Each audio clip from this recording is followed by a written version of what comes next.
and welcome to another edition of the Sustainable Scoop. I think I'm pretty tech savvy. I mean, we all have to be. Technology is everywhere. But I am learning once again, there's a lot I don't know.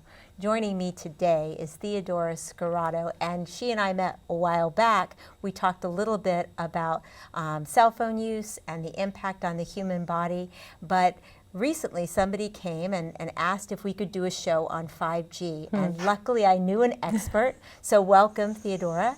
Thank you so much. To get started, can you just tell us a little bit about the organization that you work with and the kind of work that you're doing?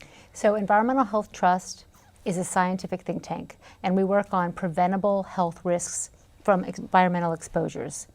You've worked on things like lead issues, you've worked on issues in the schools, and for professionally, you're in public health, right, or social work. So Yes, I'm a clinical social worker who used to work in schools with children.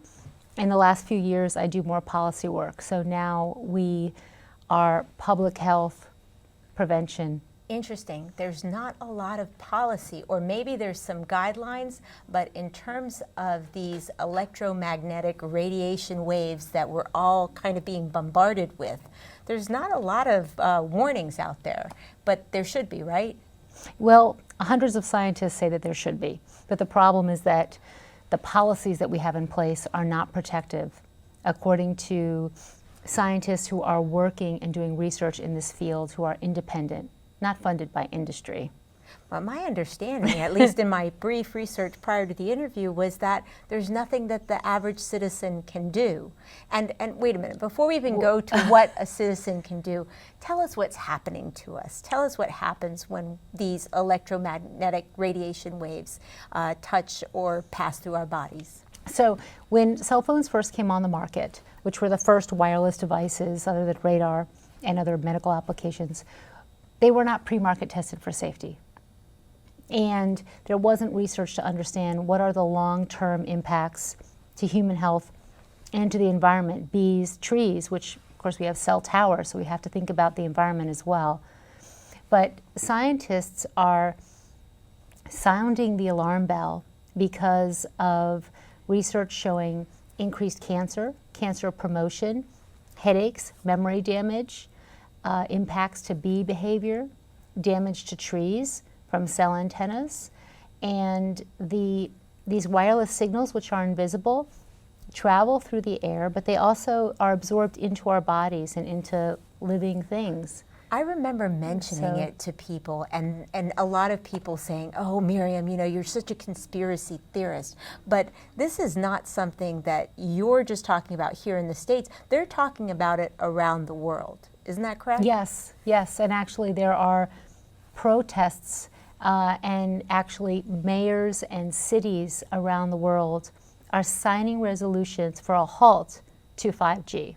Okay, now let's talk. Let's think about that, because I hear it's being rolled out everywhere. You can't watch a commercial and watch a television show without seeing a commercial about how revolutionary 5G is going to be to connect all of our things and all of us.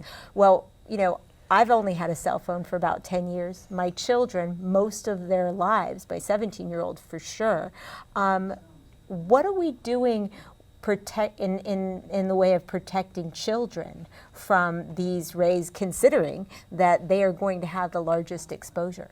Well, there are over a dozen, actually over 20 countries that say reduce exposure to children because they're more vulnerable. The radiation, it's non-ionizing, it's not the same as X-rays, but it is absorbed deeper into the bodies of children, into their brains, into their brain centers. They have thinner skulls and will likely have higher impact because their brains are still developing.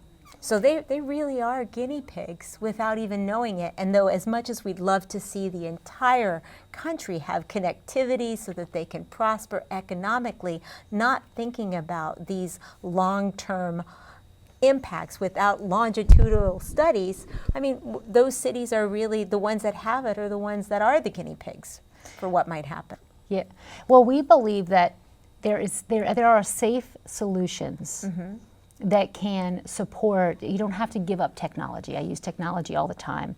There are safer ways to implement our internet connections and technology that don't involve as much wireless exposure, and certainly not 5G, which is actually sort of taking everything we have now, but more. It's adding more, and it is a new technology that has never been safety tested ever in the human population, and it will be utilizing higher frequencies, also never used before, that although they don't penetrate as much into the skin, scientists who looked at the way the signals are absorbed in the skin are sounding the alarm bell, because they say that it uniquely impacts the skin. There could be skin cancer. Can you give us some quick tips on what people should think about and how they can protect themselves? Get educated on the issue. Talk to your elected officials. Read the research, especially the independent research. NIH has research. Yeah, the National Toxicology Program did a long-term study and found clear evidence of cancer in the male rats and DNA damage, which just came out actually last week. Okay. So, well, how do people find out more about you and your organization, and maybe you could even come and talk to their group about the information and how they might protect themselves? Yes, I live in the DC area actually. So ehtrust.org is our website, Environmental Health Trust, and you can click on the information about 5G and go down, learn all kinds of information. So it is a trust of information, and I'm really grateful that you assembled it. Thanks so much, Theodora, for coming. Thank you so much. Yeah, and to all the staff there at the Trust. I will, thank you. Come back and see us. And I want to thank all of you for watching this edition of the Sustainable Scoop. I'm Miriam Gennari. Back to the news desk.